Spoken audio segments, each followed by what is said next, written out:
Bom, gente, esse aqui é um material igualzinho que vocês têm aí disponível em PDF no plural, tá?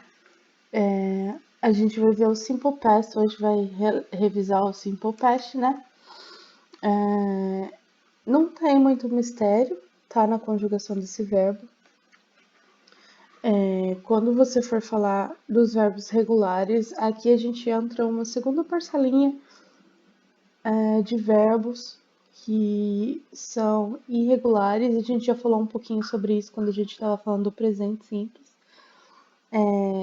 E aqui a gente tem duas tabelinhas, uma do lado da outra, tá vendo? Uma de regular.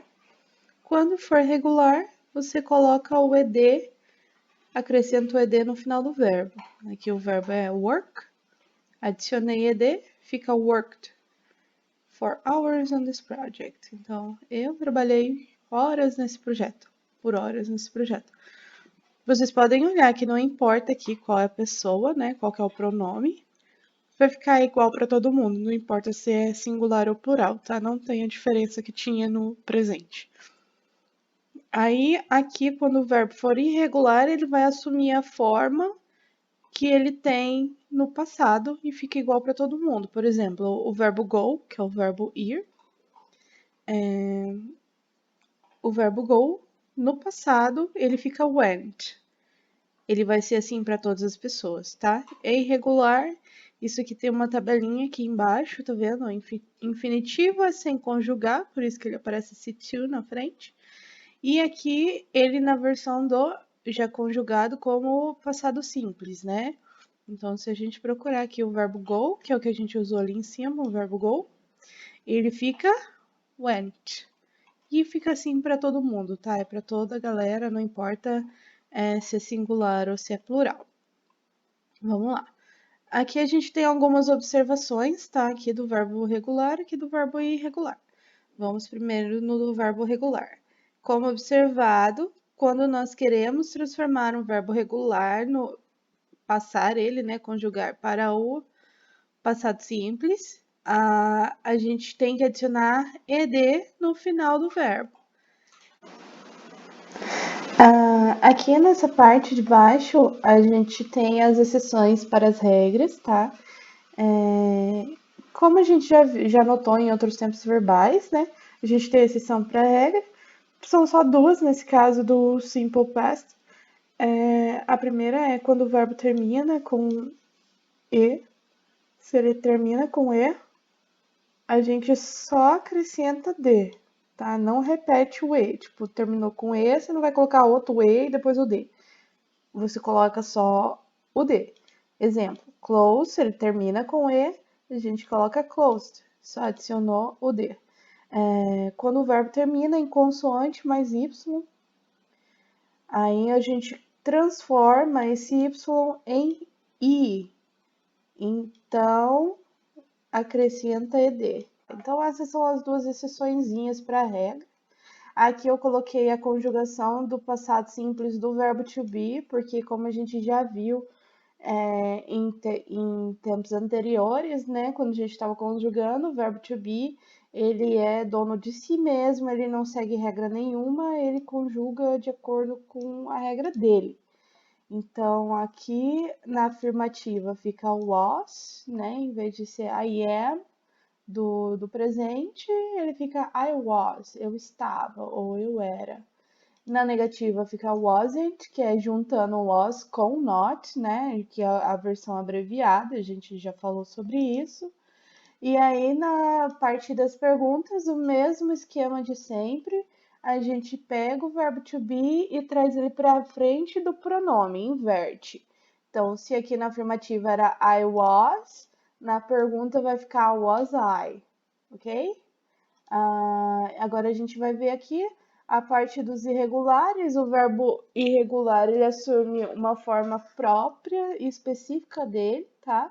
Quando a gente transforma ele no passado simples. Por isso que a gente tem essa tabelinha aqui. Isso aqui não tem muito para onde correr, é mais questão de decoreba mesmo. E aqui a gente tem uma tabelinha, gente, essa não é a tabelinha de todos os verbos irregulares da vida, tá? Eu coloquei os verbos principais aqui embaixo para vocês darem uma olhadinha, tá bom? Aqui a gente tem a parte negativa e de pergunta do Simple Past. Bora lá. Então, a gente viu lá que no presente simples a gente usa um verbo auxiliar. No Simple Past é a mesma coisa. A gente vai usar um verbo auxiliar, só que esse verbo auxiliar vai estar conjugado no passado. Se o do, que era o verbo auxiliar no presente, no passado ele muda, ele fica did. Olha aqui, ó. Olha ele bonito aqui. Ai, meu Deus do céu. Ok, do vira did. Então, a gente conjugou o verbo auxiliar. Bonito aqui. Então, na negativa, a gente vai usar o did conjugado, que é o do no passado, mais o not, né? Aqui a versão abreviada fica didn't. Então, a gente tem aqui o pronome, o verbo auxiliar conjugado no passado na negativa, porque a gente está falando da negativa aqui nesse caso. E o verbo, se tu olhar aqui, ele vai ficar na forma infinitiva. Ele não vai alterar. Por quê? Toda vez que a gente tem esse bonito aqui, que é o verbo auxiliar, a gente altera o verbo auxiliar. E o verbo mesmo da ação, né? Ele fica normalzinho, ok? Quando a gente estiver falando de perguntas, o verbo auxiliar vem para frente do pronome e essa é a única coisa que inverte, tá? Não esquecendo que o verbo auxiliar tem que estar alterado no passado e o verbo normal, porque a gente está usando auxiliar, tá bom? Ok. Aqui embaixo ele está falando, eu só vou traduzir para vocês não ficarem com dúvida. Quando a gente usa o auxiliar do, o auxiliar sofre as alterações do tempo verbal, tá? Ele se transforma em did. E o verbo continua na forma básica, tá? O verbo da ação, o verbo que é o verbo da frase mesmo. Então, como essas alterações ocorrem só no auxiliar, não existe diferença entre o regular e o irregular quando a gente está falando da negativa, da forma negativa, ou das perguntas, tá? Da forma interrogativa, no passado simples, beleza? Então, assim, quando a gente está falando de diferença entre conjugação de regular e irregular, regular e irregular, aqui é na afirmativa, tá? Quando a gente está falando de perguntas ou da negativa, que é a segunda páginazinha do PDF, não vai ter diferença nenhuma se o verbo é regular ou irregular, porque como a gente altera o auxiliar, tanto faz, tanto fez, como é que fica o verbo conjugado, o verbo principal mesmo, tá? É isso aí, galera. Qualquer dúvida, eu vou inserir atividades também para vocês completarem sobre esse assunto. Qualquer dúvida é só me procurar, tá bom?